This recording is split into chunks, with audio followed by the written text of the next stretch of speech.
मोनसे गोनां खौरां 14 बोसोर बैसोनि बर' हिन्जावसाखौ गुबुन हादोरसायाव रेलगारिजों लांखारनो नाजानायावनो सासे मुस्लिम सेंग्राजों लोगोसे बर' हिन्जावसाखौ हमनो हादों होनना खौरां मोननाय जादों। खौरां मोननाय बायदिब्ला हिन्दु सिनायथि होनानै 14 बोसोर बैसोनि बर' हिन्जावसाखौ गुबुन हादोरसायाव रेलगारिजों लांखारनो नाजानाय आशराफुल हक मुंनि दुथां सुबुंखौ हिन्दु सुरक्षा सेना आसामनि मोनसे हानजाया बरपेटा रड स्टेशनाव हमनो हाबाय होनना खौरां मोननाय जादों।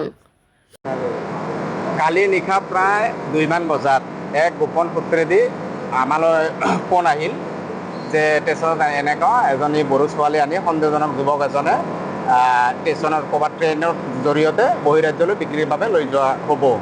আমি খবৰ পোৱাৰ লগে লগে নিশা প্ৰায় 2:30 মান বজাত আমি আহিলোঁ। অহাৰ পিছত ল'ৰাটোক ধৰিলোঁ। ফাৰ্ষ্টত ধৰাৰ পিছত ল'ৰাটোৱে হিন্দু নাম ক'লে, নাম কৈছিল বৈদ্যনাথ। তেতিয়া মোৰ সন্দেহ হওঁতে ল'ৰাটোক মই ভালকৈ সোধ-পোছ কৰোঁতে ল'ৰাজনৰ নাম ক'লে আশৰাফুল হক, ঘৰ বিজনী, দেউতাৰ নাম নজৰুল ইছলাম। আৰু যিটো বড়ো সম্প্ৰদায়ৰ ছোৱালীটো আছিল ঘৰ ইতিমধ্যে আমি খবৰ পালোঁ বজালী বুলি।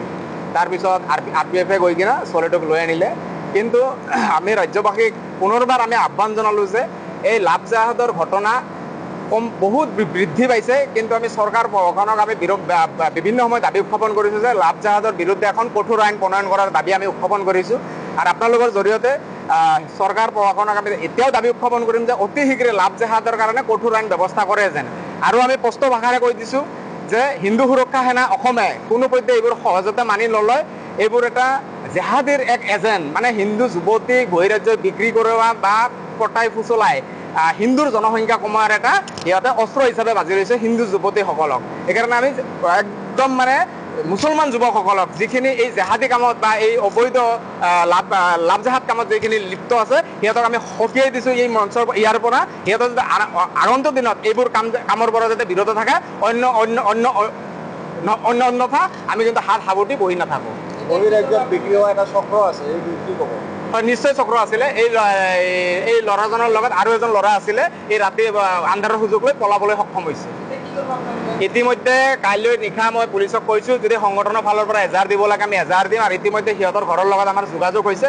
সিহঁতে পাটাচাৰকুছি থানাত এখন ইতিমধ্যে FIR ৰুজু কৰিছে বুলি আমি জানিব পাৰিছোঁ। আপোনালোকৰ পৰা দিব এজাহাৰ?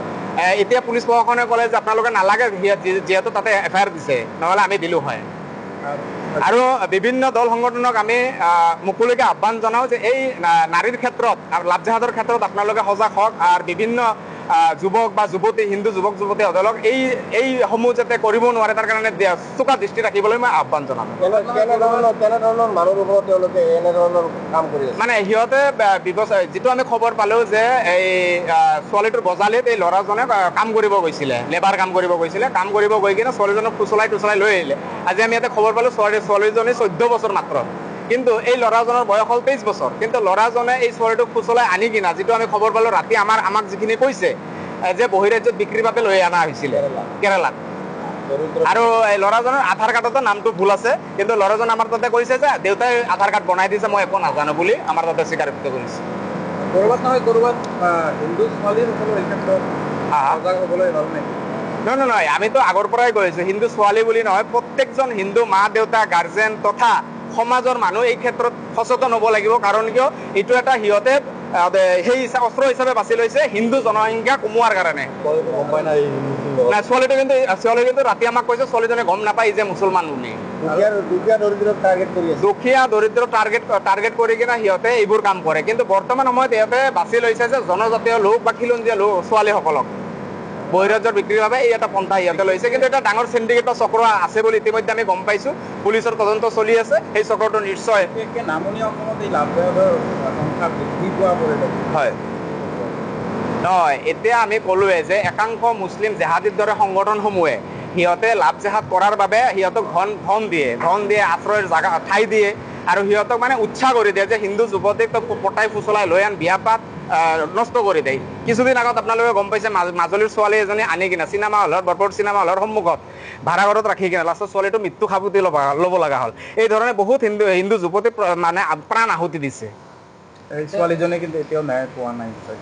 ছোৱালীজনে ন্যায় পোৱা নাই হয় সিহঁতে ল'ৰাজনে যিটো ক'লে কাম কৰিব গৈছিলে লেবাৰ কাম কৰিব গৈছিলে কিবা মথৰে কাম কৰিব গৈছিলে তেতিয়া ছোৱালীটোক ফুচলাই লৈ আনিলে আৰু ছোৱালীটো একদম নিৰীহ মানে আমি কথা পাতি চাইছো ছোৱালীটো একোৱেই নাজানে মানে দুখীয়া ঘৰৰ ছোৱালী কাম কৰিব মানুহ ৰাখাতে সাৱধান এতিয়া কাম কৰিব আমিতো কৈ আছো মিয়াক কোনো কৰ্মসংস্থাপনত নিয়োগ কৰিব নালাগে হিন্দু লোকসকলে এইটো স্পষ্ট কথা এইটো আমি হিন্দু ৰক্ষাই নাই আগৰ পৰা আমি কৈ আছো আৰু এইটো আমি দাবীও দিছো আৰু চৰকাৰে অতি শীঘ্ৰে লাভ জাহাদৰ বিৰুদ্ধে কঠোৰ আইন প্ৰণয়ন কৰাৰ কাৰণে আমি দাবী উত্থাপন কৰিলো